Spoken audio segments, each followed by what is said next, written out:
Okay, question. The question is, how is this not going to go like they expect?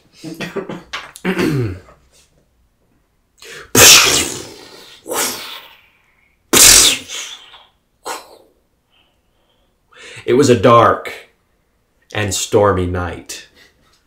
In the distance, there was a dark tower, huge, extending up so many spires it looked like a mountainside there.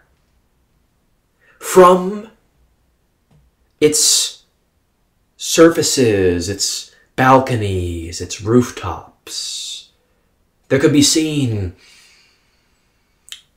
aircraft like horseflies rising into the night. Their sound can be heard as we move closer over the sound of the thunder and the wind.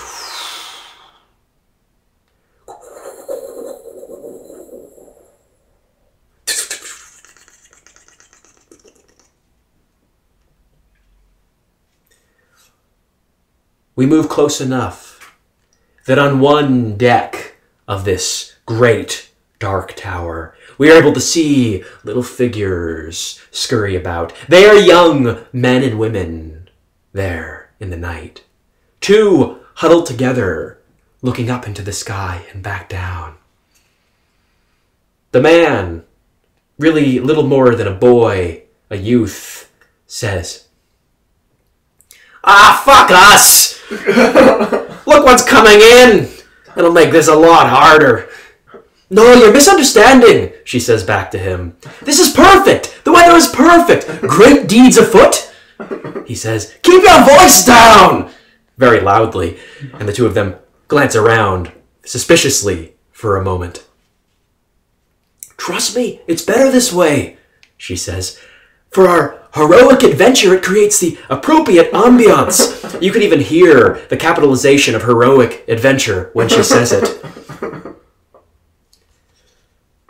Another figure strides down into this open deck. The other youth, boys and girls, scatter while this figure comes out. They all look like they were trying to do something important. Much like you did in 4th grade when the teacher walked back into the room. This teacher, however, is 10 feet tall, long, boingy legs, long, gangly arms. Its head comes forward on a long, thin neck, cranes around, eyeing the youth as he comes onto the deck. "What are you doing?" says the giant. "Get back to work." The two who are crowded together, the boy and the girl, they have both been caught in the spotlight. They creep behind crates. They try not to be seen.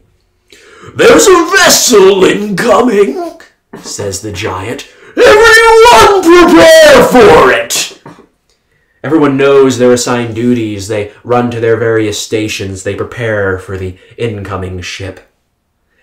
As a few moments pass, they're able to hear it come.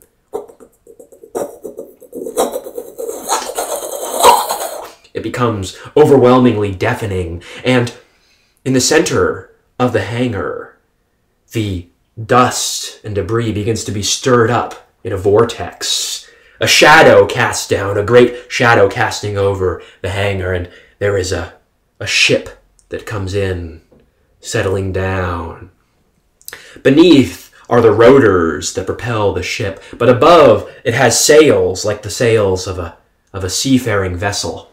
It comes down, this airship, and as great clouds of dust, and the vortex becomes almost opaque in its thickness. All the youth shield their eyes and their ears as it comes in wherever they're standing, preparing to get to work. And finally, it comes to rest with a shudder in the foundations of the tower. Astride the ship is a human with a tall brimmed hat slung back. He stands just a little to the left of the bow, glancing down at the hangar where he's landed. "Unload our cargo!" He crawls back to the crew and some of the other crew, which are a mixture of various species, some humans like him, others completely otherworldly. They begin tossing down various crates and barrels. The crates have within them barrels, and then there are other barrels that... There are no barrels that have within them crates, but there are large barrels. They may have smaller barrels within them. They toss these down and they begin to unload. The youth are expected to move these great loads to where they go, and they work in teams, pulling and rolling and doing what they can, many of them grumbling as they do so, giving each other dark looks when a barrel rolls over someone's toe or someone's slacking down the line. They all try to get things where they're going. We see the young man that we've seen earlier. He is on a line of scaffolding that has been rolled to the side of the ship, and he's scrubbing with a dish and a bucket. There are other youth doing the same on different parts of the ship. For a moment, he reaches a rope, and we see him fiddling with a rope, perhaps trying to move it out of the way in order to get underneath. And a hand comes out and plants itself right beside him on the wood of the wooden hull of this airship. "Get back to work!" says the giant, screaming in the boy's face. The spittle flies out and plasters itself all over his skin. I'm just He inhales, and you hear we hear the call of the girl from down below. "Just tell him yes, sir," she says, where she's working with moving one of the barrels into place. "Yes, sir," he says.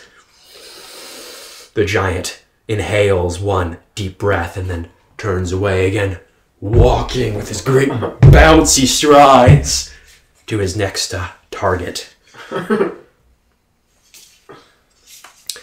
The girl is standing. She looks somewhat distracted, but as glancing back at the boy on the ship. But as she moves the barrel into position, we see that she's reached out and she gingerly pressing one hand against a handle, like a U-handle, a metal U-handle that extends from the wall of the hangar. She reaches the other hand out to the cork on the great tin barrel, and she pops it, breathes in, pops it, and lightning courses through her as her eyes get an intensity. Lightning courses through her from the barrel into this U-handle in the wall.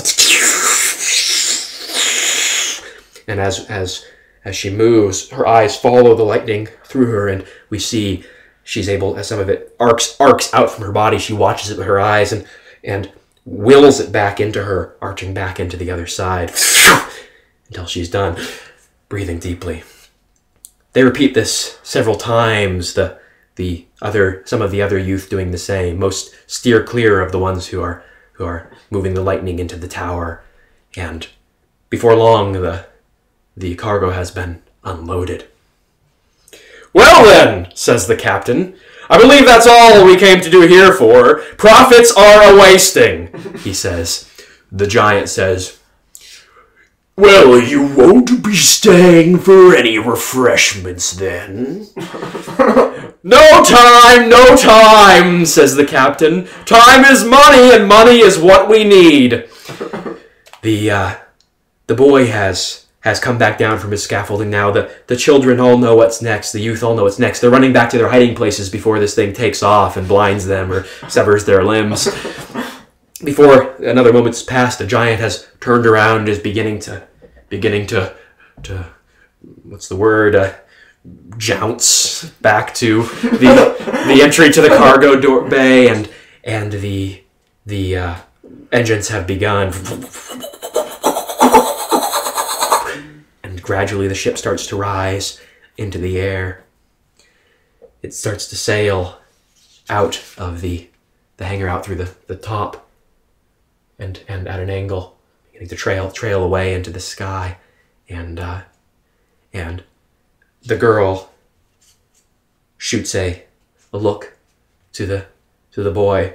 The boy gives one back and then gives one nod, and they are suddenly running as the ship clears the exit door and is beginning to make its escape.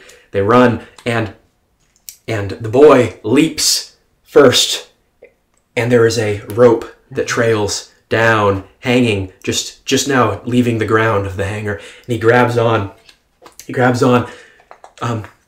The girl runs and jumps behind him. The rope is beginning to take off, and he reaches down his hands. Grab! And she reaches up and grabs his hand, and they're hanging on there. He's holding onto the rope with one hand and pulls her up, and she takes a hold of the rope, and they begin to climb as they clear the exit into the sky.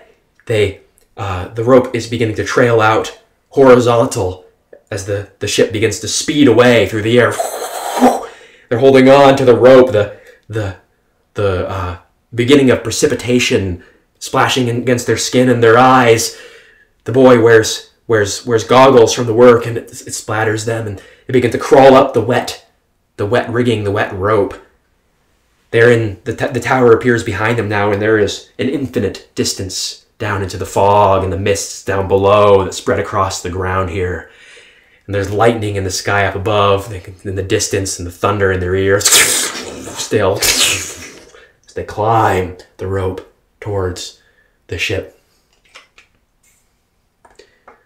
Well, overall, I'd say it was an improvement, says Krira in her friend's ear as they begin to climb.